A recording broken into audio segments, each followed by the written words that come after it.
The biggest game of the year is finally here. I believe we will have a clear picture of who our NFL MVP for 2020 is going to be and which teams will be a force in the playoffs within these next 3 weeks. And now is a perfect time to take a look at who that might be and which teams I'm talking about to see if there are any buy low opportunities that exist before all of this unfolds. So by the end of this video, you're going to have a clear understanding of what the current MVP race looks like and which teams I'm talking about, and more specifically, which players and cards I am targeting and I'm buying, because it was at this time last year that Lamar Jackson's 2019 MVP campaign really started to become clear and unfold, and his rookie card prices started to take off. Dude, seriously? You live in Tampa, Florida. Why are you all bundled up like you live in the frozen tundra? Okay, A, I'm a native Floridian, so anything under 70 degrees is cold to me, and B, in case you didn't notice, I'm pretty much bald. So I guess your iced coffee is out of the question? Yeah, under 70 degrees outside, I'm drinking hot coffee. Over 75, I'll take the iced coffee. Dude, you gotta toughen up, man. Go take a cold shower. You don't see Tom Brady running around out there with a beanie on when it's 65 degrees. South Florida for a year through a Florida summer and see if you don't get cold whenever it drops in the 50s and 60s outside. Yeah, you focus on the football cards. We'll let you slide this time. Go take a cold shower. Let's dig in. So here's the current Vegas odds for 2020 MVP compared to what it was prior to the season. As you can see, we've had several guys go up, i.e. overperform, and several guys go down, i.e. underperform. This is going to be very similar to the preseason fantasy rankings compared to the fantasy rankings today. And if you remember a video that I did a few months back, I looked at all of the MVP winners for the last 12 years and looked at their fantasy ranking for that year. And in almost every scenario, they finished #1 fantasy performer for that year overall, or at least #1 in their position. And it was all QBs besides 2012 when it was Adrian Peterson. So I've noticed a direct correlation from these trends we've seen from prior to week 1 till now and the rookie card prices. Besides the fact that we've seen a cool off as a whole in the sports card market, now I think a lot of this has to do with a market correction in general because the prices were just climbing, such a steep upward trajectory back in August that it had to correct itself and come back down to a realistic mean.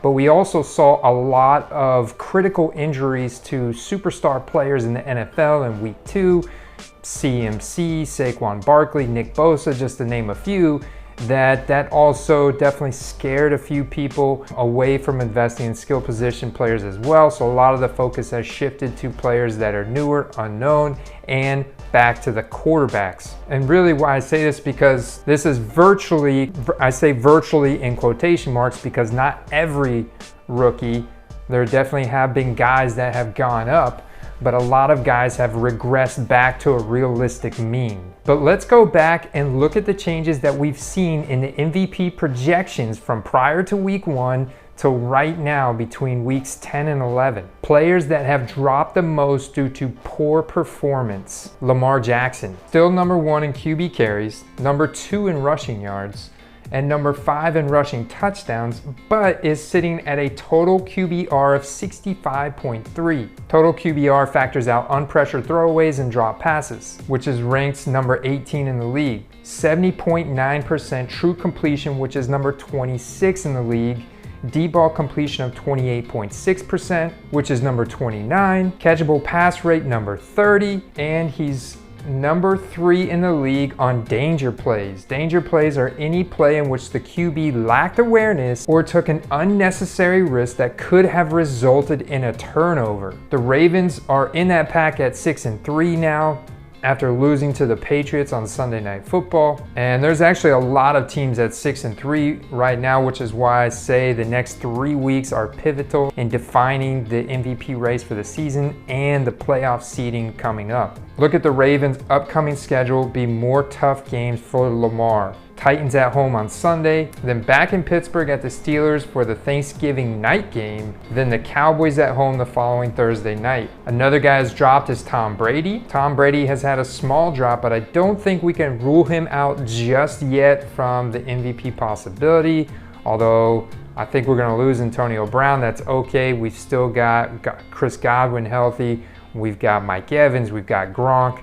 So let's see what Tom Brady can do in the next 2 weeks. The Rams at home this coming Monday night, and then we'll be playing the Kansas City Chiefs on Sunday in Tampa. And so that, I think, will be the biggest game of the year for us. Then we have a bye. Then we have the Vikings, who have a very bad defense. We play them at home, so I feel good about that. Carson Wentz is another guy that's dropped big time. They've struggled all season with wide receiver and running back injuries, O-line performance, poor defensive play. It's crazy to think though that they are still first place in the NFC East with a 3-5 record and 1 tie. But the upcoming schedule won't be easy, and I believe they are faced with hard times ahead. They're at the Browns, they're versus the Seahawks, and they're at the Packers. DeShaun Watson's another guy that's dropped big time from before the season. Despite being a really good passer so far this season, he's currently number 1 in the league with an 86.1% clean pocket percentage rate. We've noticed excellent performance from Will Fuller and Brandon Cooks. I really think ever since Will Fuller cut his dreads off has made him a much better athlete. But the Texans defense has really struggled giving up big plays, and they did finally fire their head coach several weeks into the season, so it's kind of like they've been playing catch up since. But DeShaun Watson, at just 25 years old and still a top 5 ranked dynasty quarterback with excellent mobility and very good passing accuracy, has that X Factor quarterback code. I still think he's a guy you can feel really good about investing in for the long term. So I was able to snag this Optic PSA 9 rookie card of DeShaun Watson for $55 off of StarStock, and I feel really good about this price point and the card set and the target. Drew Brees is now going to miss extended time with multiple fractured ribs and a collapsed lung and lung damage, so he'll fall out of the MVP running as well. But this gives rise to Jameis Winston in New Orleans. And what do we know about Jameis Winston? Well, I know too much about Jameis Winston because I have followed his play here at the Buccaneers for the last 5 years, and it's drove me crazy. But what I do know is that Jameis loves to push the ball down the field. He loves to throw the ball deep. And who is their primary weapon that is now finally 100% healthy on paper? Michael Thomas. I believe we could be looking at some huge bounce back games from Michael Thomas where he goes nuclear. The next 3 weeks for the Saints, the Falcons, the Broncos, and then the Falcons again. The 2 games of the Falcons have shootout written all over it, guys. Which is why I've been picking up Michael Thomas Optic and Select rookie cards for that $10 range, StarStock A. Also looking for those on eBay as well. I think that's a nice little flipping opportunity, in my opinion, here in the next month, where he breaks out and goes nuclear in a couple of these games, and everybody's like, oh snap, Michael Thomas, we forgot about him. He's an elite wide receiver in the NFL. Jameis Winston likes to push the ball down the field. So guys, part of my top 3 investments right now is Michael Thomas. My number 2 is the clear alpha wide receiver on his team.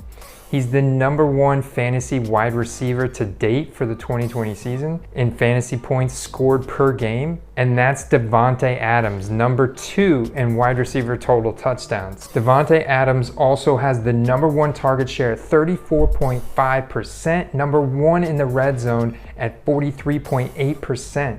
And teams still can't stop the Rodgers to Adams connection. It is truly one of the top 3 elite quarterback wide receiver connections in the league. You got Kyler, DeAndre Hopkins, and you've got Russell Wilson, DK Metcalf. Rodgers has seen a huge improvement in his MVP odds from prior to week 1 till now, and the upcoming schedule for the Packers, I think, is an opportunity for that Rodgers, Davante Adams connection to continue trending in the right direction.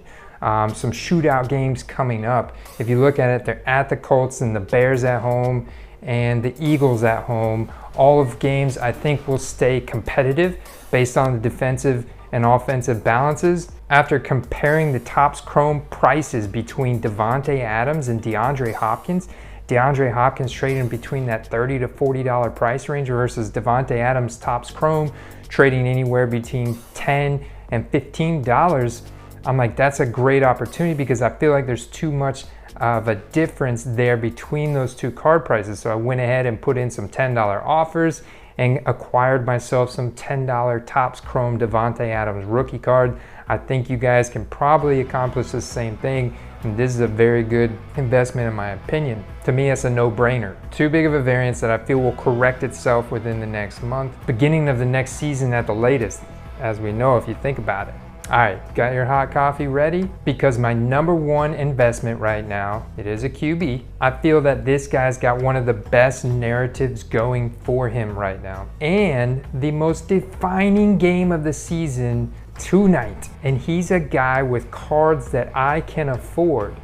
This is important. And looking at the card prices of what I bought this PSA 9 Optic rookie card for compared to his rookie card prices of this same card at the beginning of the season, he has not been impervious to the sports card market cool-off, despite his number one rushing performance as a QB and his top 10 passing performance. But first, I want to talk about Russell Wilson. Russell Wilson has improved his chances to getting the MVP from the beginning of the season. However, these last few weeks, he's really started to crack, and the Seahawks have really struggled, both offensively and defensively. Losing to the Rams the way they did on Sunday was a really tough pill for the Seahawks to swallow, I think. And you even notice that Aaron Donald is on this MVP chances thing right there above TJ Watt, the two biggest defensive players, names of defensive players on there. So if you're investing in defensive players, definitely want to look at Aaron Donald and TJ Watt, guys. But I digress. He had another 2 interceptions this past week. So I feel his chances of winning the MVP are slipping away, which is why I say this game tonight against the Cardinals at home is the biggest game of the year, because you have two candidates in the top 5 of chances of Vegas odds for the MVP. One coming off a huge game time, end of the game, seconds left, evading tackles, throwing a Hail Mary, DeAndre Hopkins emerging out of 10 defenders, catching the touchdown to beat the top-ranked Buffalo Bills, and Josh Allen, who's another guy who's trended upward from the beginning of the season. This game is so huge, it's so many implications on many levels, from playoff seeding to MVP odds. It's huge, it's huge. And of course, rookie card prices. And so I can't afford Russell Wilson premium rookie cards.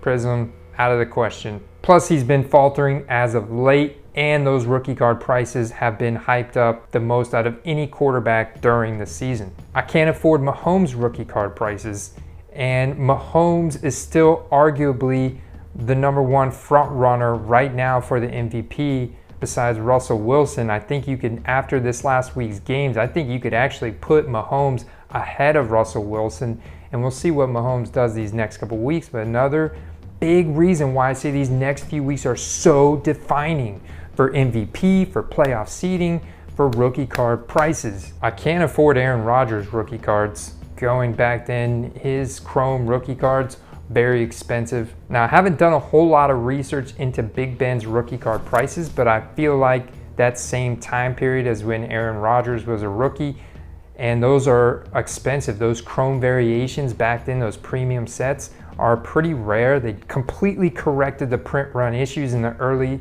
to mid 2000s, and so those Chrome cards are much rarer than the Chrome and Prism cards of today. So I feel like I can't afford Big Ben's rookie cards either. Now, he is one of the great narratives of the 2020 season, coming off of that Tommy John surgery he had before the season, the Steelers being the only undefeated team left in the NFL. Notice TJ Watt on that MVP list, that defense, Minka Fitzpatrick, those other guys play a big role into the Steelers' success.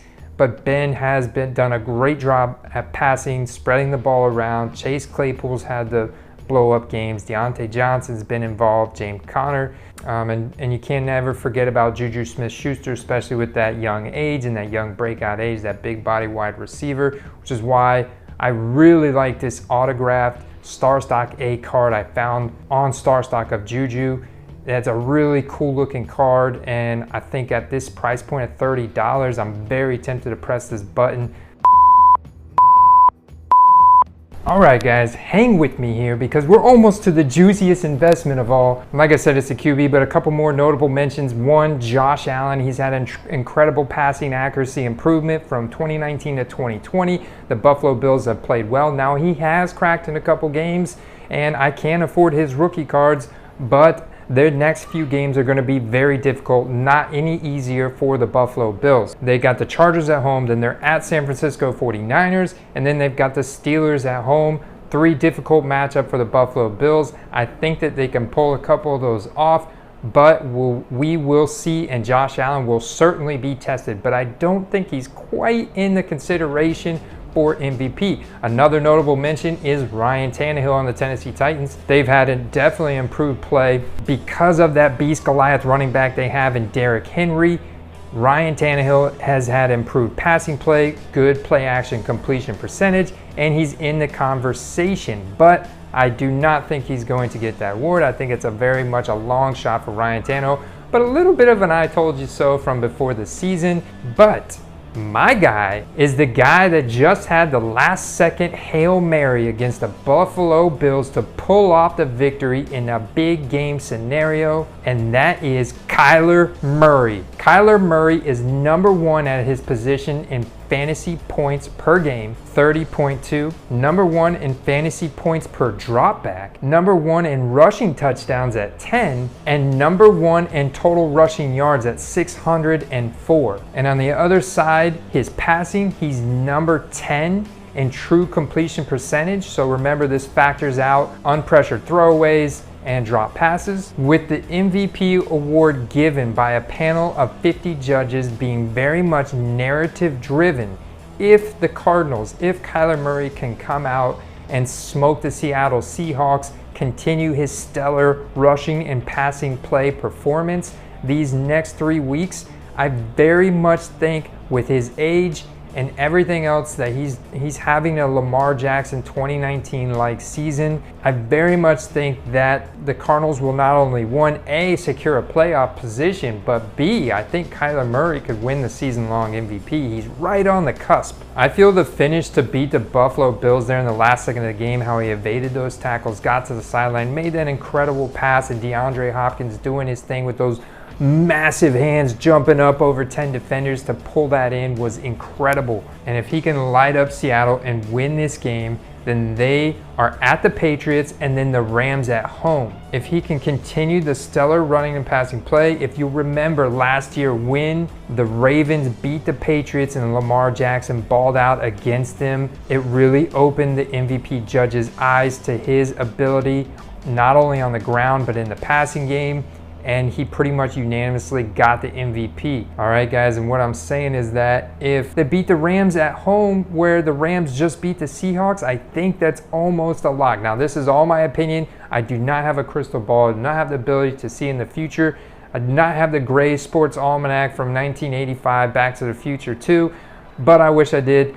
But I do believe, I am convinced of this narrative that I think will unfold before us, guys. And of course, this is gonna directly correlate and carry over to his rookie card prices. So when I compared his preseason rookie card prices to what they are now, he fell into the market cool down, the market correction, just like a lot of the other players. And I was able to snag this PSA 9 Optic rookie card for just $69, guys. It was listed for $75. I put in an offer for $65. The seller lowered his selling price to $69.